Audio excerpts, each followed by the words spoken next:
exclusive. This is a UK media report that has put out a study that is once again leading to how China is where the coronavirus may have originated. Now, this is a study that is saying that there is no natural ancestor to COVID, and fingerprints that have emerged that lead to how scientists in China are now covering up. Abhishek has all the details. He's live with us on the broadcast. Abhishek, tell us everything that you know.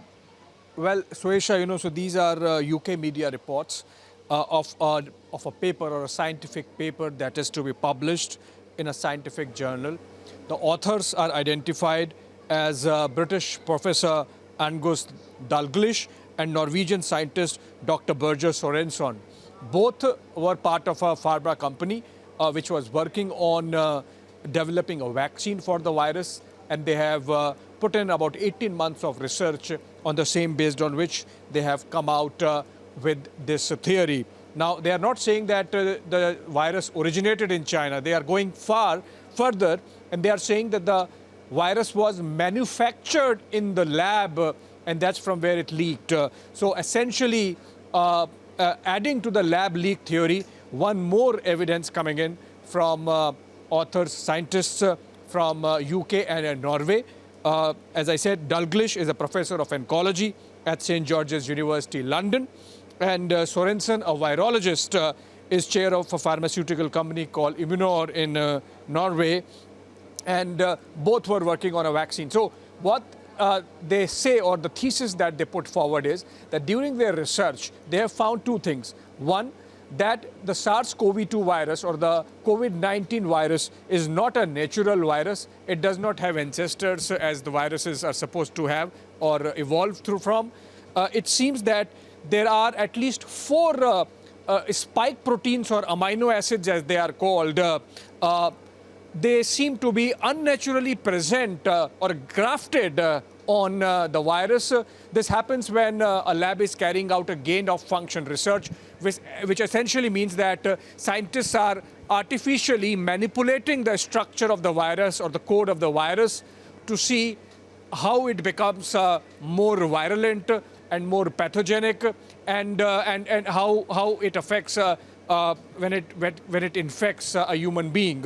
So I think this is essentially a claim which buttresses other demands being made by the global scientific community, Suesha. And of course, we have seen how the United States President Joe Biden also kind of instructed or ordered an inquiry by his own intelligence community with a 90-day deadline to find out more about the possibility of a lab leak virus.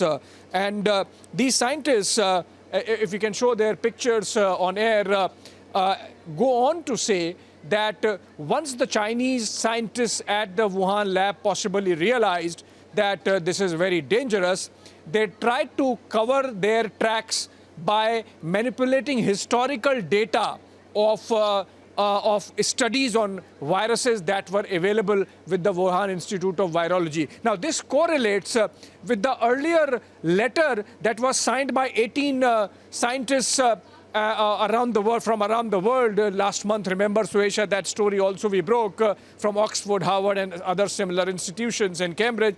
And those scientists had said that in the WHO report that had come out, there was possibility that the data based on which that report came out and gave a sort of clean sheet to China so far as lab leak theory is concerned, the data based on which it was made or written seemed to be compromised. So I think a lot of circumstantial evidence is adding up now towards scientific evidence, which could be corroborative evidence. You know, there is a difference between circumstantial evidence and corroborative evidence. But then all this coming together of circumstantial evidence and these studies, the latest being by Dalglish and Sorensen, clearly indicates towards the possibility of finally perhaps corroborative evidence also building up in support of the lab leak theory that the Chinese actually manufactured, tinkered with the coronavirus family to create SARS-CoV-2 or COVID-19, and then to hide it from the world, carried out destruction of evidence. Now, that's a very serious crime against humanity that the Chinese scientists or the Chinese military perhaps have committed. The world needs political will to really pursue this and take it to its logical conclusion. We have seen ultimately, finally, some right noises coming in from the United States, also the United States media and the liberal establishment there, which was earlier denying any possibility of Chinese collusion and involvement because they thought that this was Trump trying to do this. But then perhaps better sense is prevailing. Hopefully, all the investigations now that are going on, and hopefully when the world comes together and another study ordered by WHO, perhaps we would be closer to truth. And fact is, Abhishek, that more and more reports, further studies and research that are validating this claim, because this particular report also stating that unique fingerprints in samples show lab manipulation, how a new spike was added in the bat virus to make COVID-19, and how versions are being reverse engineered. There is deliberate data destruction. So Abhishek, we wait and watch how the world reacts to this. For the moment, Abhishek, thank you for joining us.